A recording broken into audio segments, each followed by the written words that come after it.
128 student tal-ħames sena fl-iskejjel sekondarji f'Malta attendew it-tieni edizzjoni ta' Budding Rockstars. Hawnhekk iltaqgħu ma' numru ta' imprendituri, kemm Maltin u kif ukoll barranin b'negozji bbażati f'pajjiżna, li mal-istudenti qasmu l-esperjenzi tagħhom u spjegawlhom x'verament ifisser li tkun imprenditur.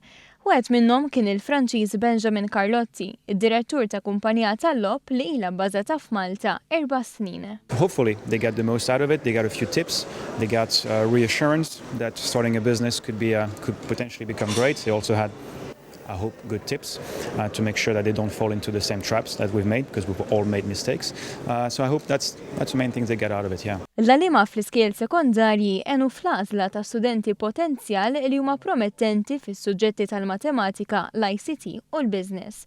Bernard Aġus, il-Business Innovation Manager tal-Awtorità Maltija l-Komunikazzjoni, spjega kif f'dan is-seminar ta' ġurnata l-istudenti kellhom iċ-ċans ikunu kreattivi u jarfu li jistgħu jiżvolġu l-idejat tagħhom f'kumpaniji u organizzazzjonijiet ta' suċċess. Tajjeb illi konna studenti fl-ICT, però huwa tajjeb ħafna wkoll illi Malta tkun kapaċi tipproduċi kumpaniji żgħar li kollha jrid jikbru u jimpjegaw u anki swieq ħafna iktar il-bogħod minn Malta. Waqt id-diskussjonijiet l-imprendituri notaw li mhijiex fil-kultura Maltija li dak li jkun jibda negozju waħdu, iżgħalu wkoll li mhijiex impossibbli, anzi saħħu li m'hemmx età biex wieħed ikollu idea u jiżvolġiha.